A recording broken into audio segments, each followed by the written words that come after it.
Hey guys, Redneck Computer Geek here. So today we're going to go after a freebie. The guy says that he just wants it gone, wants it off his yard. Don't know anything else other than that. He says it's a Scots and he says that it is orange, I believe. And otherwise than that, that's all I know, sight unseen. But free is free, so we can make money off of it no matter what. The one thing about this kind of thing is that Scots tend to be one way or the other. They're either beat to a snotty piss or they're in really good condition and it's something just minor. Let's go see what we ended up with. There we are. This is what we showed up to. Obviously it's had a belt issue of some sort and the side panels are ripped off. Oh, woodpecker out back knocking on something. The mowing deck is not on correctly, so maybe we'll see if we can get that onto there real quick. But the side stuff is there, and not sure what that deck is off of. It looks like a generic MTD deck would be my bet, judging from these. That's usually an MTD type thing. But who knows? So, this is how I load these machines. And this is how I load them when I forget to bring my battery booster pack. I clamp there, and then I run it forward, and I clamp here, and it looks like I need a new battery soon. But that's how we get it done.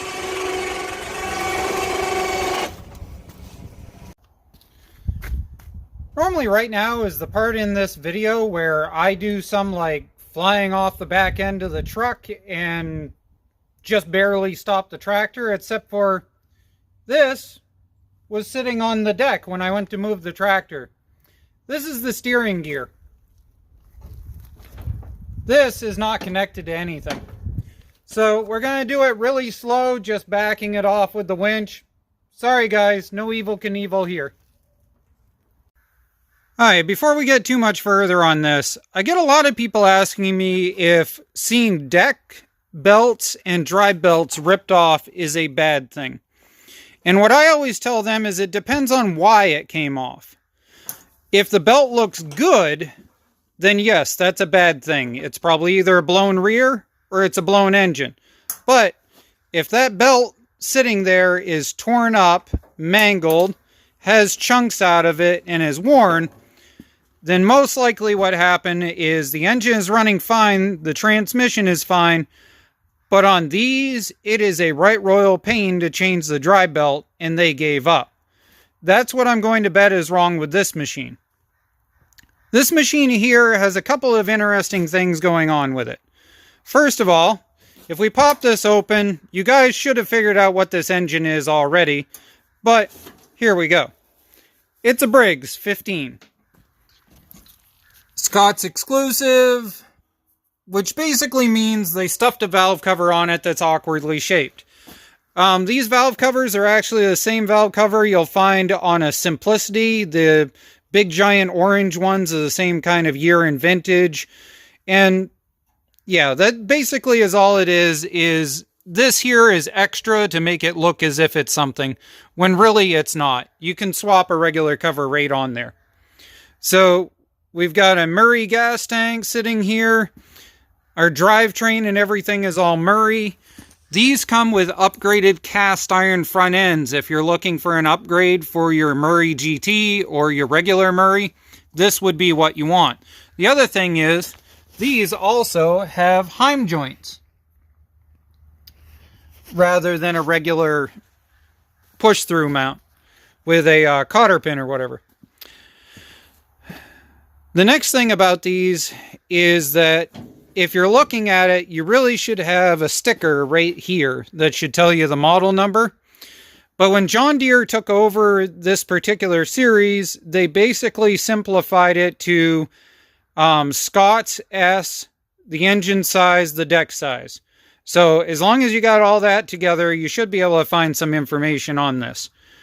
If you're missing your battery tray, yet again, it's a drop-in tray for a Murray GT. And what's also interesting with this, if you can see it here, so I'm going to grab the shifter beside me here, and that shifter is currently free ranging. As you can see right there, it is not in the actual shift linkage. But if I reach in, so that shifts, it's just not connected. So I'm going to bet that they probably were trying to route the belt through. They realized they had to take the linkage off and then try and put it in. But then the next thing about these is that in order to be able to run the belt through, you have to undo the steering. And I'm going to bet it just got a little overcomplicated and they said phooey, had enough. The other thing here is, I don't know why this is here. That's kind of weird. Going to bet it's probably something to do with the brakes. The plot thickens a little bit further here. I just noticed that there is a brand spanking new connection on this wire, but yet there is the remnants of a connection on this starter. That seems a little weird to me, but we're going to keep working through this. So before we give it some go-go juice, we're going to make sure whether it does or does not turn over by hand. And it does.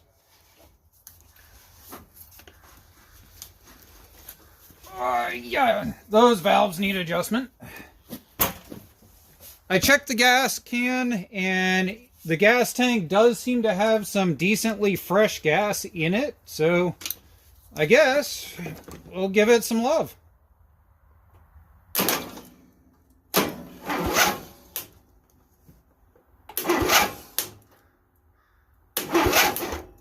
Yeah, those valves are way out of tune. Alright, we're going to go and throw some valve tuning in. So I just took this off and I want to show you the consistency of this. See how it rolls back and forth so easily? If you had smell-o-vision right now, you would smell gasoline. What that tells me right now is that this is filled with gas in the crankcase, and that the carburetor has a stuck open needle valve in it. So at this point, we're going to check and tune the valves. And then we're going to crank this thing over a little bit, clear the cylinder, and then see if it'll fire. Alright, before we go any further, let's see if we can get some spark out of this thing. Here we go.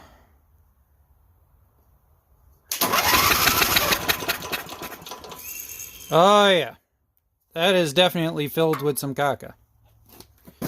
If I can catch that on camera.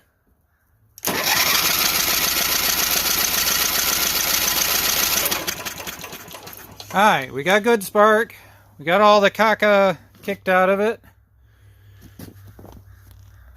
Now, cram that spark plug back in and we'll see if it actually runs. On. Let's see what happens.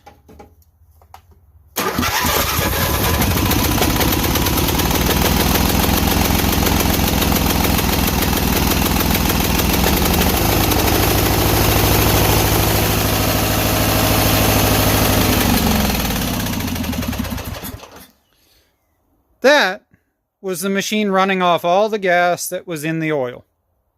That's why you have to be really careful. So now what we need to do is we need to take that carburetor, we need to rip the bowl off of it, fix the needle valve, put it back on, and then give it some gas. Yeah, that filter that I just pulled off of there is dripping with oil and gas kickback.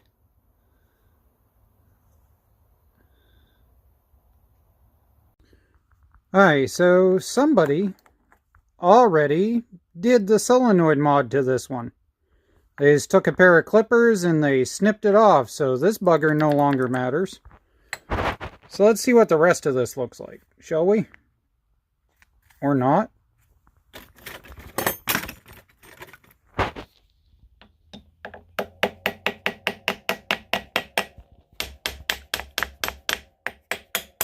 There it goes. Alright, so Yeah, that gasket is utterly toast. I can feel it sticking on one side. I'm trying not to rip it. No, we're just going to have to rip the gasket. Oh, there we go. We got sludge. Yeah, there's sludge there. Oh yeah, there's the gel. Good old Obama gas right there. Gotta love it. We'll clean it up and we'll see if it'll come back to life.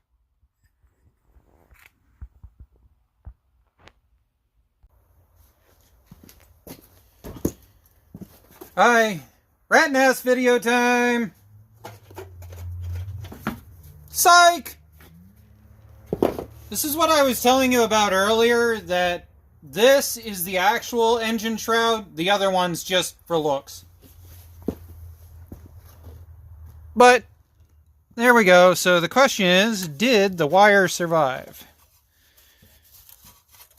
This is where right now, when my girlfriend is watching this later, she's going to ask me, did you wash your hands? Oh, that is absolutely adorable. There we go. And yes, the wire seems to have survived just fine. So there we go. Moving on to finishing the carburetor. Alright, carburetor's got a quick little clean done in it. We know we've got spark, we've got choke, and we've got a Gatorade bottle worth of gas. Let's give it some loving.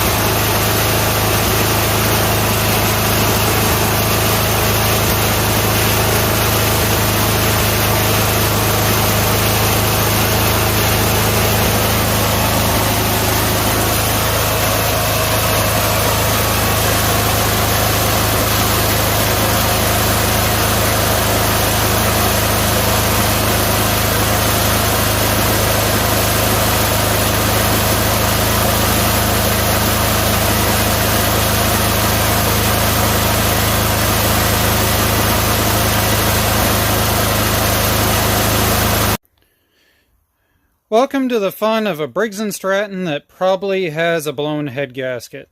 This job just got a little longer.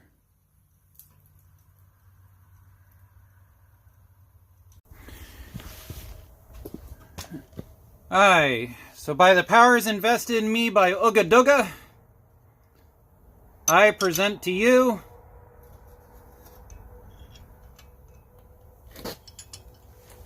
head gasket.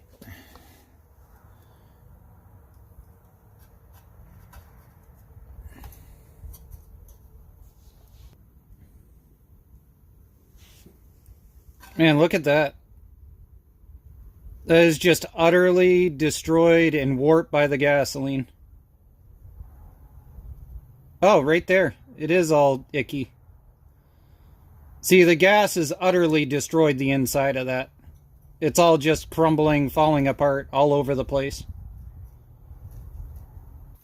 This gasoline-soaked old gasket is falling apart on me, but I wanted to put it on here just to show you the importance of choosing the right gasket for your overhead Briggs. This is what was on there. This is what should be on there.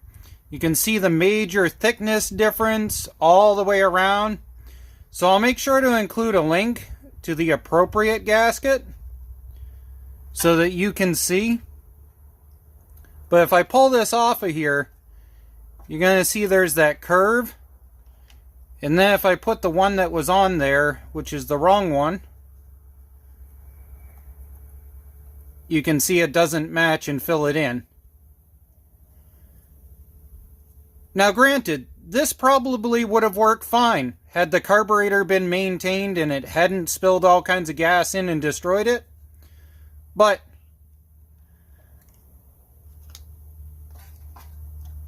let's rebuild it with the correct one.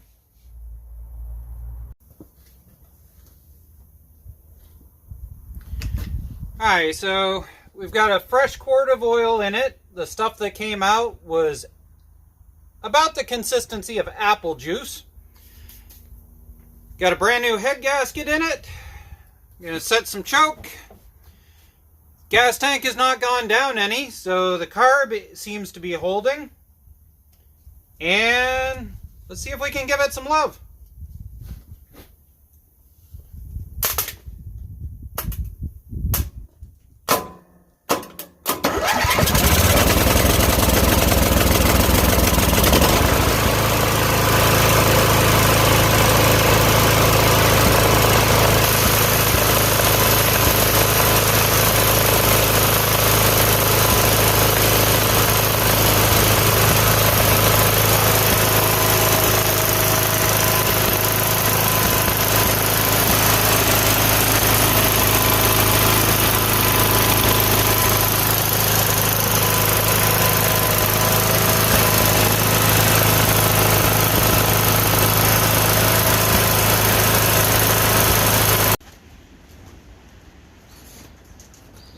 After about 2.5 days of utter, total, horrifying rain and downpour to the point we've started washing things out around the mats, we're back to able to get to work. So, this, after doing some research during those 2 days of rain, apparently is a 97 Scots built on a Murray frame, and their drive belt is a 97.5. So I got a 97 picked up from Tractor Supply Co. And we're going to see if that fits in this thing. I put in a 98 and it was way too loose because I had one on hand for a mower build I was doing. And a 95 will not fit by any means. And I have a 96 and a 97.5 on order. So we're going to see whether we can get this thing fired up. Wish us luck. These are an utter pain. Just getting that off my chest right now. The first thing that you got to do in order to get a belt on is you got to take this off. This is your steering gear. And if you remove it from the bottom of your steering shaft, see how this is lifted out? In underneath here, if we get down, right here is where that gear and shaft go, because the belt has to go through here. The next thing that you're going to have to do is back here, in underneath, you've got to remove your idler pulley that goes right here. What you're going to do then is you're going to stick the belt up through in this direction to get it up into here, and then loop it around that, and then pull the extra back, fish it through the back of that, around and onto the other side of the pulley, and then put your idler back on. But before you can get it fished through there, in under here, this bracket, you have to undo 1, 2, 3 bolts and stuff something underneath it in order to lift it. But you can't do that until you come in here and undo the retainer spring right here. Because without this undone, the idler pulley bracket right there will not move over to where it's got to be to put that belt in line. So now we're going to go and finish putting that idler pulley in. Also, there is a belt guide here and a belt guide over here that you can either bend out of the way and then bend back, which is not the way you should do it, but the way everybody does, or you can unbolt them and pull them up out of the way. But if you do not lift this bracket off to one side or the other, the belt will not fit inside of this section of frame rail. So what I find easier is to lift that side so it lifts this frame rail lip up just a little bit like that, and then the belt will slide in sideways. Let's get it put on and take it for a test drive. I almost forgot one key note. You have to disconnect the shift linkage because the belt has to actually go up and through this piece here in between the frame and the shift linkage. So underneath here, if you look at the end of it, there's a hole in it right there. There's just a cotter pin that you pull out of there, or a clevis pin or something like that. So now at this point, we've got the belt on, as you can see. We got to go and put a pin through this, and we should be able to take it for a test drive. Well, we're getting pretty close to getting this put together in order to try it. We've got the deck put in and everything. All of the pins are all replaced and whatever. I gotta take this off because I have no idea why it's here. But in underneath, well, one of these things is not like the other. That takes skill. I don't really know what to say about that. But we lucked out because over on the truck right now, we've got a freebie. And the freebie came with a deck with a few holes in it. But what's on this deck are two decent blades. This machine's just going to be a bunch of parts. I'm not going to bother trying to restore it as a mower. It's got a good MST 206. It's got a 14.5 under the hood. That's the type with the short muffler assembly and stuff. It's really good for a lot of different things, like that. And the deck is obviously a waste of time. So with the mower deck, I had put those couple panels on it, and it was holding pretty decent. It wasn't too bad. And Marky borrowed it to go up to the house, and he comes back down the road. I'm like, you got it all mowed? He stops, and I look and I go, oh, nope, guess you didn't. We're going to part out this deck and throw the shell. We're going to keep this, pull these pulleys off. If the spindle bearings are actually good, we're going to dump these through so that we can save them. And we're going to go and pull those blades. As far as the Murray is concerned, it's going down to frame. It's got 2 good front tires and 1 good rear tire. So between what I've got here, we should be able to match something up. So let's pull those blades off and let's get this thing finished.